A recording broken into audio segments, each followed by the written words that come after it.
Close your door. Not everybody needs to know what your plans are. Not everybody needs to know where you're going, what vision you have, or what's burning inside of you. Because, Sana, if you are not protecting your peace, there will come a time in your business as an entrepreneur that you'll get to a place that if that door is not closed, you are literally going to perish. The one thing that's stopping you is your fear. Failure is not real, it's an illusion. It is. Okay, because you only ever have failed if you stop pivoting. You failed if you stop trying. There is no person who's experienced success who's never ever faced a season in their life where they thought they failed. I need you to sit down and say, what is working? What did I do proactively to deal with the situation? What did I complain about, right? And how much time did complaining waste? Nobody's doing anything against you. Your village people are not against you. You just need to get better. The difference between successful people and failures, right, is how quick the successful people actually get up from failures. Close your door. Not everybody needs to know what your plans are. Not everybody needs to know where you're going, what vision you have, or what's burning inside of you. Because, Sana, if you are not protecting your peace, there will come a time in your business as an entrepreneur that you'll get to a place that if that door is not closed, you are literally going to perish. And I need you to get to a point where when people who are unannounced come to your door and ask for information that could burst your little bubble, tell them, Guti, quiff, buzz off. And if you don't know what that means, I need you to call up your 1K brothers, sisters, and mothers to tell you what that means. Because it's so crucial, because what you're talking about is the valley of despair. This is where small businesses go to die. And a lot of people don't understand that this is actually a cycle. It's part of it. I think when you anticipate it and you understand what it is, you're able to face it better. Because I know, you've just come up with this amazing business idea. You've spent all of this time doing your research, right? So if you're with us from episode 1 of the series, right, we began with actually identifying the oil. Then we gathered the vessels and we figured out who we're actually selling to. That's exciting. Things are kicking off. You're literally on the roll, and you expect that from then on you're just gonna skyrocket up and a smooth sailing from there. You have not even began, because I always remember the analogy of a rocket ship. They say that the energy that it takes for a rocket ship to just lift off and take off is half what it needs throughout its entire journey. So it takes so much energy and strength to kick off that it's the hardest. It's gonna take all of you. And if you're not prepared, if your door is not closed. Sure. And literally closing the door means putting yourself in a little bubble. Let me walk you guys through the cycle. It's called the cycle of emotional change, right? This is a cycle that takes place when you're doing something as big as establishing a business, starting a business. It is experiencing a lot of change. It's not a small change, it's a big change. It's a life-changing change. And it's the kind that will need you to work on yourself. It's the kind that's going to not only affect you, but the people around you. It is the kind that you need to understand, or else you will not survive, okay? So how it begins, right, is that you first start off with excitement. Exactly. It's called uninformed optimism, right? You don't know what you're doing, but you're excited. You don't know exactly how things are going. You're just hopeful. And you believe that it's going to work. Genuinely. You're so excited to believe it's going to work. You're ready to take on the world. Nothing can defeat you. You're at Delulu. Yes. And in your Delulu, there's hope. There is peace. You don't know the obstacles yet. Exactly. You haven't yet faced things. And then you actually now start actually carrying out the plans that you've made, right? You start actually, putting in action. You start pouring out. Because in the scripture that we're following here, let's go back to what the scripture that anchors us. The prophet says to her, right? First he says to her, they identify the oil, right? Then he says to her, go and gather as many vessels as you can. Then he says, you and your sons go into the house and shut the door, right? And then begin to pour. Now, first you shut the door, like Liz and I have explained, and the importance of that, I literally cannot even explain it, but when you begin pouring, right, you first begin excited, right? You're happy, you're thinking, but then you begin to face challenges. Anything is easier said than done. Because you're doing the work. Because you're doing the work. And the truth is, if it was easy, everybody would be doing it. Like, I can't even tell you guys how much difficulties and inconveniences and things that we face, even to just sit down and film a podcast episode. In fact, entrepreneurship has handled me so good. I'm literally unfazed. I'm the most unfazed person you could ever think. Like, I almost know that almost nothing goes exactly as planned. And that's fine. And that's okay, exactly. But it doesn't always begin that way, because especially if you're inexperienced, you're new to this, right? So you're kicking off, it's uninformed optimism, right? And then you start to face life. Yeah. Some reason, maybe your product market fit isn't as perfect as you thought it was, right? Maybe your pricing wasn't quite right. Maybe you don't missed understand what something. your customer wants from you. Exactly. Maybe you got it all right, but somehow your systems are failing and you're struggling to cope. Then somehow at some point, whatever challenges that you're facing, you start to realize they are piling up. You start to then face what they call informed pessimism. Basically, you are now become extremely negative, and your negativity is informed, meaning it's based on truth. You are seeing the battles. You truly are facing a lot of like difficult circumstances. You truly are genuinely struggling, right? And you know this, and because of that, you become very negative. And from the informed pessimism, you then enter the valley of despair, son. Now, this is where small businesses go to die. I did tell you. Now, this valley of despair, like this is when you're in a place where you're almost hopeless, right? You don't even remember why you were doing this in the first place. And you know the thing about despair, ne? Yeah. Despair is not sadness, ne? Despair is coming to the end of yourself, and you look at all the failure, and you're literally asking yourself, is that, am I the failure, or is the situation failing? Yeah. Yes, because then people start saying things like, maybe this is not for me. Ubanbani was right, you know, so it's easy to get trapped into that and make that your identity. But yeah, continue. Which is why it's so important to have your door closed in this season. And I think just to like take it back to myself, I remember that season for me was during the time when I was almost just about to launch Dolthema, right? And luckily my door was closed, but like just, and which is why it's so important to go back to the issue of have your door closed. This is not about secrecy. No. I was posting online literally every day about how I'm starting this business and I'm launching on the 1st of February. But like personally in my life, the only people who I spoke to this about was you and my now husband. Nobody else. Like I became very cautious very early to stop expressing to some of my family members that like, no, listen, I'm not gonna go look for a job. This is actually what I wanna do, because I noticed very early on that their response, their negativity, and although they meant well, it poked into this very sensitive thing that I had. And every time I would face a challenge, I'd always remember that one thing that somebody said. Usman did say, like, probably, maybe, you should get that job.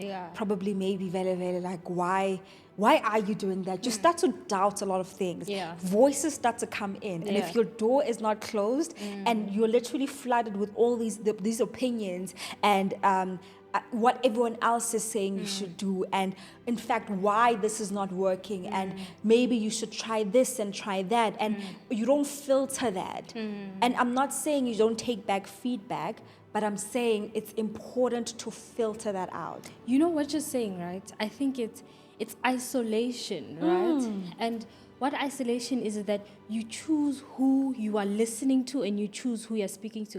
Because, Sana, everyone has an opinion about everything. Whether they know the answer, sometimes you just feel like, I feel like I know what you need in your season, Exactly. And I personally, for my value of despair, it was actually earlier on this year, right?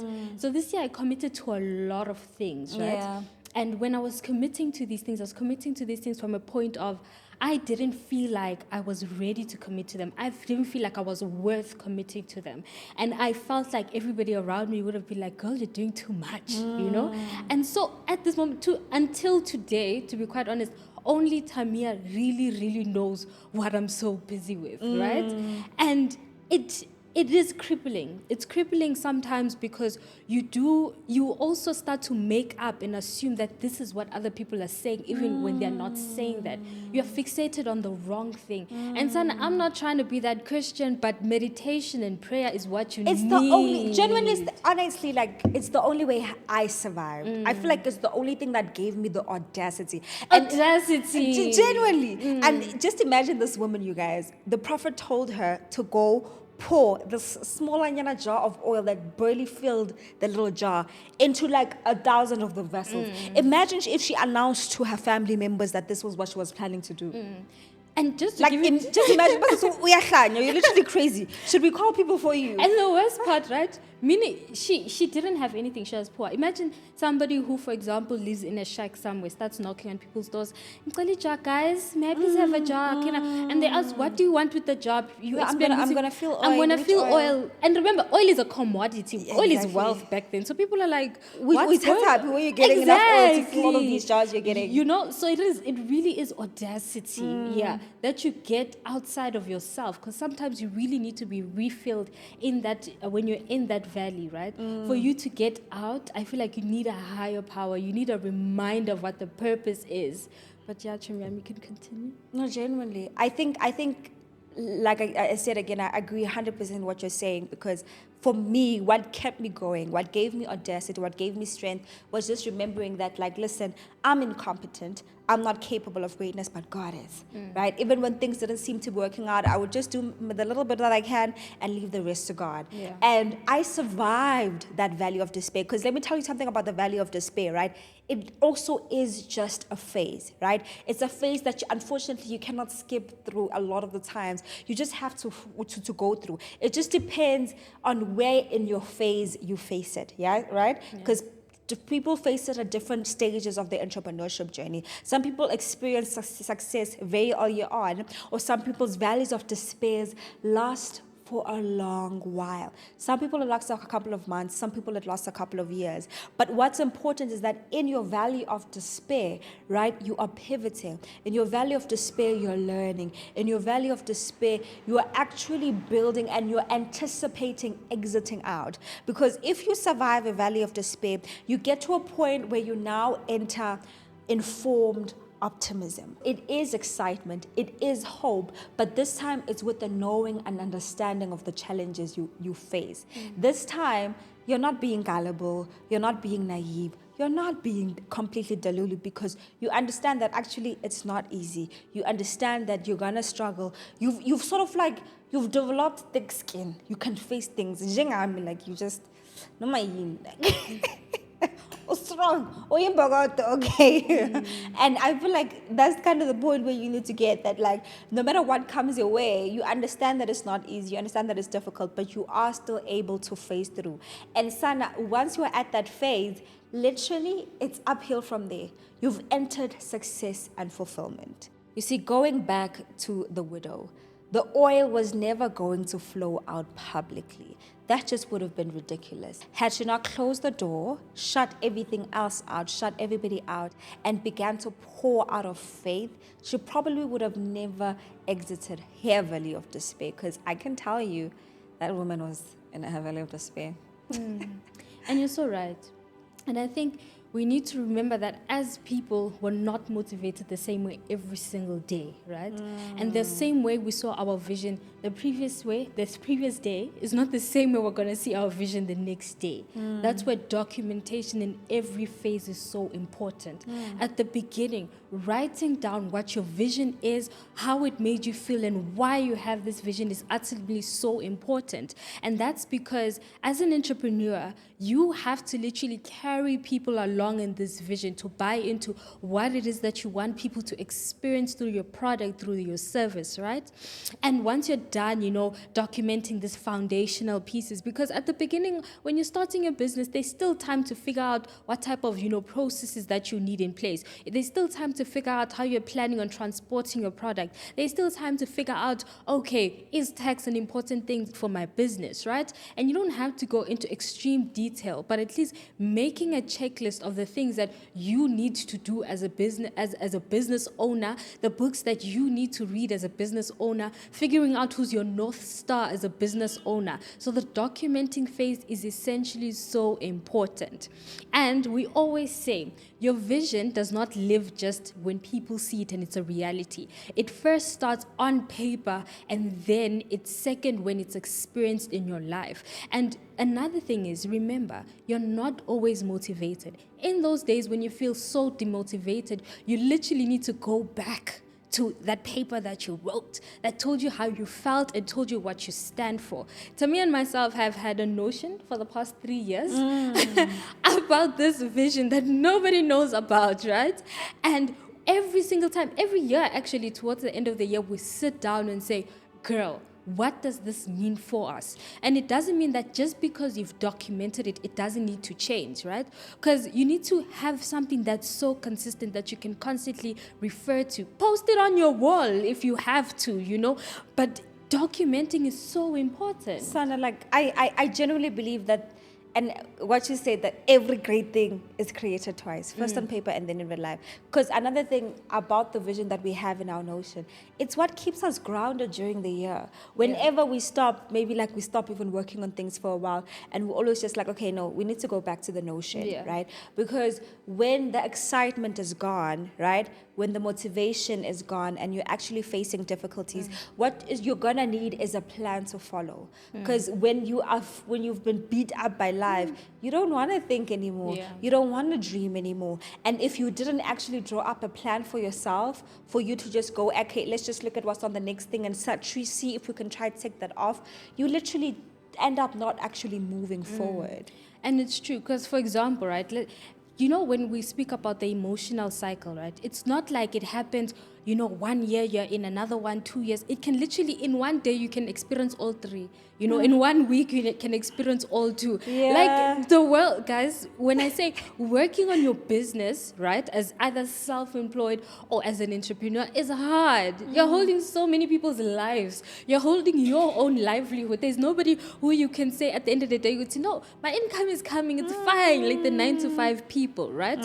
And so that's why I genuinely also believe that having a North Star, I know it's a bit of a divert, but having a North Star and documenting why they are your North Star is so important, right? And just to give you guys context, a North Star is someone who's doing something that you look up to. And for me personally, my North Stars are always very segmented into the specific part of their lives. Like how we look up to Kim Kardashian. Kim K is our North Star. And for us, it's her work ethic and how she actually just does so much. People don't understand how much of a genius Kim is, right? And I look at even, I think Bumi's my North Star. With her, when I think of like even how she just like broke the boundaries in terms of, at least locally, what everybody does, right? Remember, Brother Innocent was my North Star spiritually. So like there's just different phases, different sort of like sections in my life where I have different North Stars. And in terms of this, like, who's that guy? Diary of a CEO, Stephen Bartlett. He's my North Star too. And Dino Priestley. Okay, now I'm just naming all my North Stars. But I'm just trying to explain that it doesn't have to be this one person that fits perfectly into, this is what I want my life to be. No, you can just take this particular segment of their life and be like, okay, I look up to this person because of this little phase. And in this part of my life, I'm sort of looking at what they're doing and seeing how I can model that for myself. And it doesn't have to be famous people, right? It could be also people because I know my dad is my North Star, when it comes to disciplined, like he's a very disciplined person and he stands for what he believes in. Not a lot of people stand for what they believe in, even when it sacrifices him. He has this saying and he lives by it, to say that love is not a feeling but it's a decision, right? And I've heard people see it, but I've seen him live it, right? Whether it's in his career, whether it's in his passions, whether it's at home, and I think even when I approach work and viewing it, you have to make that decision that you're going to be that person, that North Star that you're seeing. You're not just going to admire them and move on with your life, but you're literally going to be intentional about building yourself to become aligned to your North Star. I absolutely love that. And I think you guys don't take these as I think what we're sharing with you is sort of like survival tools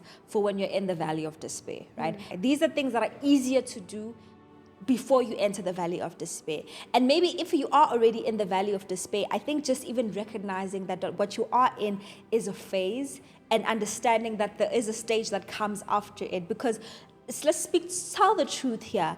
Failure is not real, it's an illusion. It is. Okay, because you only ever have failed if you stop pivoting. You failed if you stop trying. There is no person who's experienced success who's never ever faced a season in their life where they thought they failed. But because they never stopped, had they stopped at the phase where they were failing, then it would have been failure. But the fact that they kept pivoting and kept going, by the time they got to success, everyone was like, oh, it's a success story.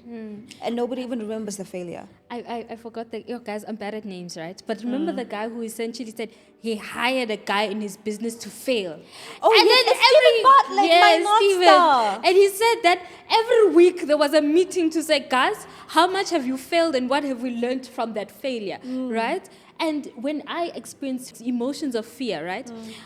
In this moment, I realized that I've never been in this situation, and this is an opportunity for me to learn. Because every single day, I'm dealing with, can I put it into context? This past week, I had a panel feedback session with these managers, right? And obviously, I can't give context because of the privacy level of that conversation. And I was shaking in my boots because I had to work through these documents that were so intimidating, guys. And we all know I look young, and I didn't have my hair on because I was going this week, guys. I didn't even have the strength to do my makeup or my hair, right? So I entered this meeting, and before it started, I literally took a breath, and I was like, girl, because you've never done this before, you are feeling these emotions, and this is an opportunity to prove to yourself that you are a professional, and this is an opportunity to prove to others that age doesn't matter. So and I tag teamed the session with somebody else, right? And so when we entered this session, I was ready, and these people were asking questions, right? And because I was looking at the situation as this is an opportunity not just to prove to myself, but to grow myself as a professional, and I gave the feedback, and they asked the questions, and we engaged, and we actually came up with an action plan that we're going to do afterwards, right? And I remember my colleague was just like, sure, you really ate that up. I'm like, thank you, guys. Thank you. It really kept me up. And, I did feel that adrenaline and that rush, And even when I think of, recently I started running, right? If you know me, I'm a very unfit person. And so I've started running, right? And when you're running and you're feeling the pain and you're just telling yourself, keep going, keep going, keep going, you realize that it's literally in your mind. If you can pass and if you can succeed against the things that you're telling yourself, you can really accomplish so much. And the next time you fail, right, don't be like, oh no, I did so bad, other people. No. I need you to sit down and say, what is working? What did I do proactively to deal with the situation? What did I complain about, right? And how much time did complaining waste? You literally need to sit down and actually analyze the situation, because when you actually start to analyze these things, you begin to realize that, okay, this was external, this was me. How can I fix this? And if you're not doing that, that means you're complaining or you're despairing, essentially. And as an entrepreneur, you understand that time is money. Your people who are working for you, you're wasting a lot of resources. You're wasting a lot of time. You're wasting a lot of opportunities where you could have learned and put so much actions in place for the future. And I think that's the proactiveness of growth mindset that's being spoken about right now. I was literally having a conversation with a lady when I was giving her feedback this week to essentially tell her that the one thing that's stopping you is your fear. The one thing that is stopping you is your fear, because I looked at her profile and she has such great abilities, right? But I couldn't quite figure out why certain things were low. And when I looked on the profile, I saw there was a lot of double checking, a lot of time to do something small. You had to double check and triple check and so forth. And I realized that because she's downplaying herself and she's fixating on things to be perfect, she's stopping herself from stretching. She's stopping herself from trying other things that she's good at because she's failed in the past.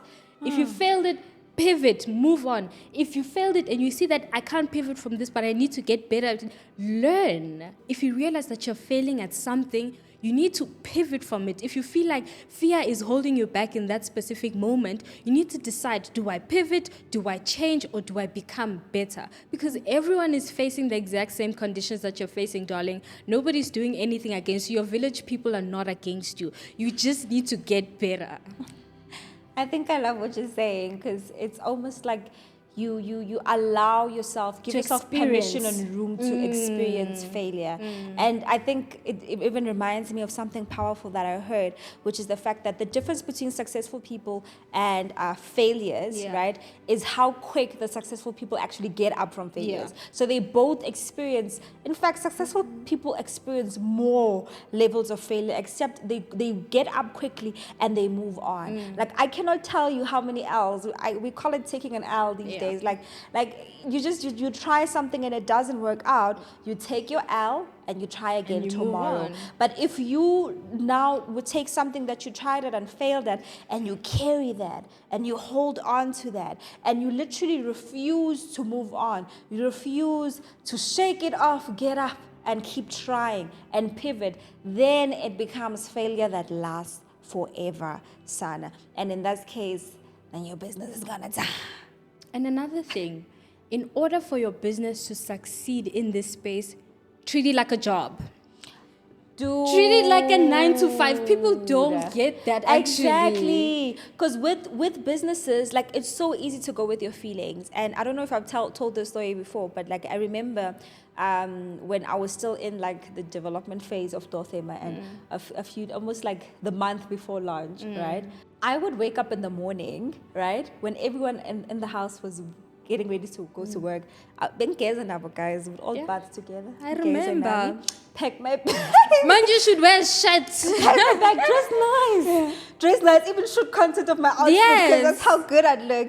And I'd go to the library and I'd sit all day on my laptop researching and drawing up these plans. And I genuinely believe my market research ate. And it was so good because I was so devoted every single day. Mind you, that was December period. Yeah. Right? That was December period. And even when January came around, like, there were no days where I'm just like, oh, I'm just not feeling it.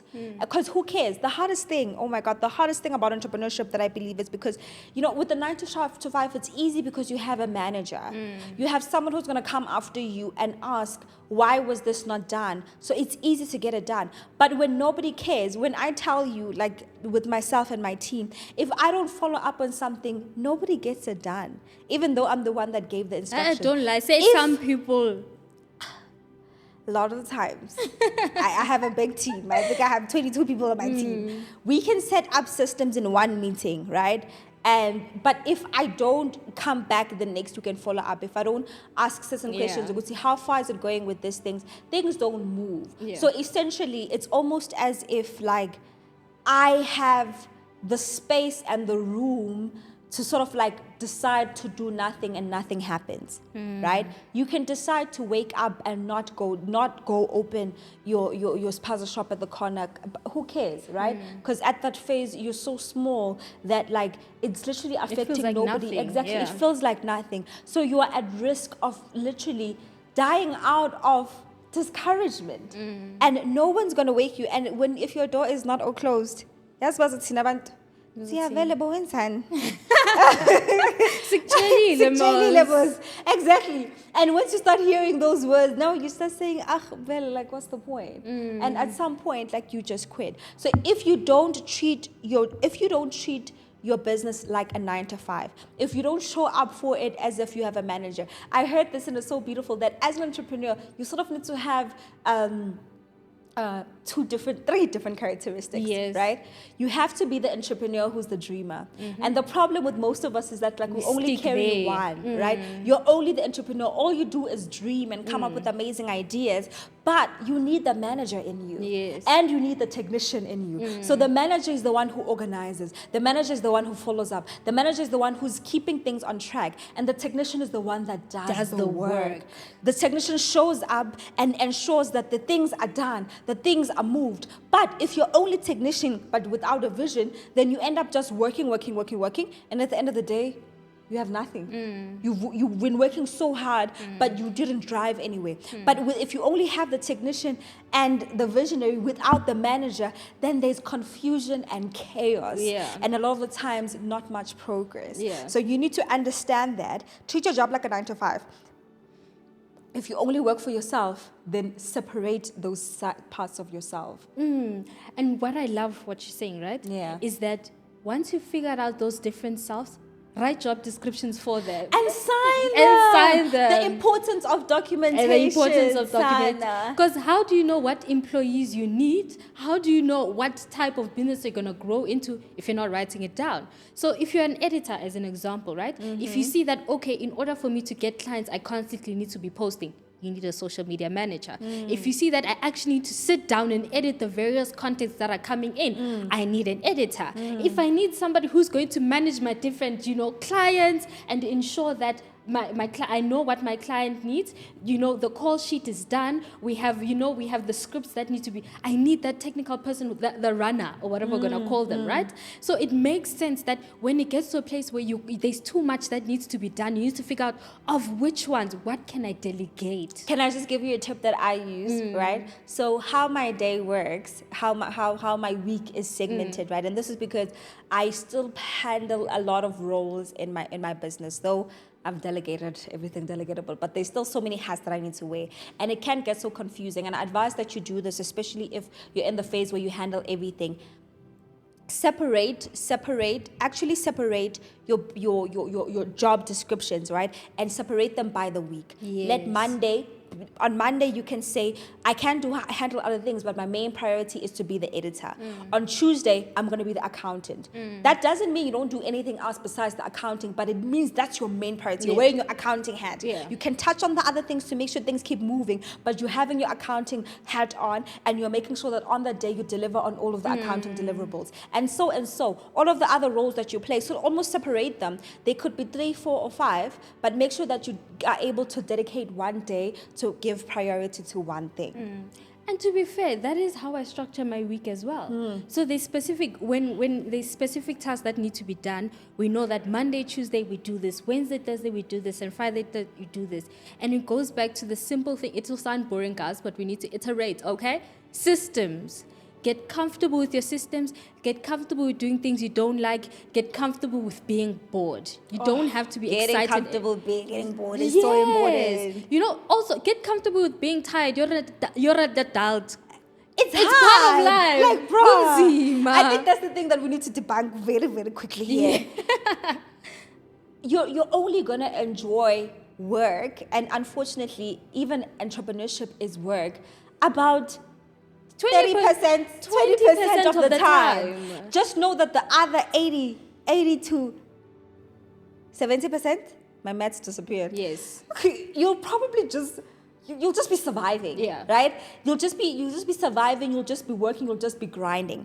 And for you to get through that, you need all of these tools that we gave you. I think we gave you guys documentation. Yes. Isolation when necessary. Exactly. Closing the door. Quiff. Buzz off. Start using the word. Yes. And we also gave you segmenting your roles, actually writing down the different roles that you had, and actually being structured and actually devoting specific days, maybe if not days, maybe specific hours, right? Maybe you can have half of this day you're dedicated to the specific role, and the other half you're dedicated. It's called, time blocking? Yeah. Where you basically sort of like you allocate your time to a specific task that way you are able to actually give your all to it. What have you unraveled in this episode, Shamim? Sure, there's a lot that I've unraveled. I think the biggest piece is treat entrepreneurship like a job. The same way you will put effort when somebody tells you what to do, it's important that when you're in your manager hat, you do what you're supposed to do. When you're in your employee hat, you do what you're supposed to do. And when you're in your, what did you call it? What was the last one? Technician's hat, you need to do what you're supposed to do. Do it consistently, and it's okay to not feel the same way about your vision every day. Genuinely. I think same thing that I've unraveled is that it's a cycle. Yeah. It's not going to be an uphill climb where everything's going to go up. You're going to go through optimism, you're going to go through the valley of despair. You're going to go through hope and despair, and it's part of it. And you're not going to enjoy your work all the time. And last Genuinely. one, quiff, Buzz buzz off. off. Close that door. Close drop. that door, literally.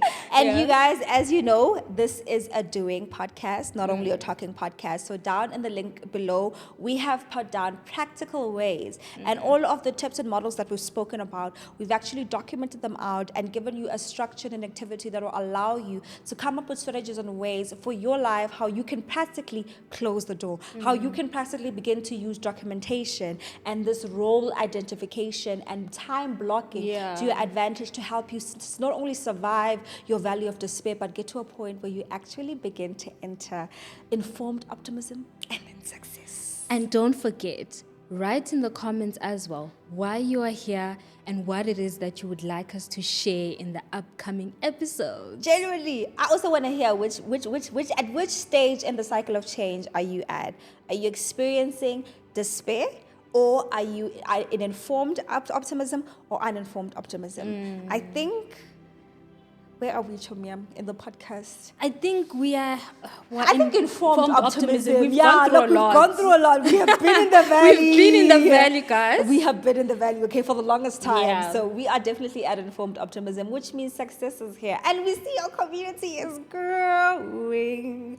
Shout out to all the vessels, you guys. And that's it for today's episode. We hope that we will see you on the next one. But for today, always remember that God has given abundantly and we are the vessels. Bye.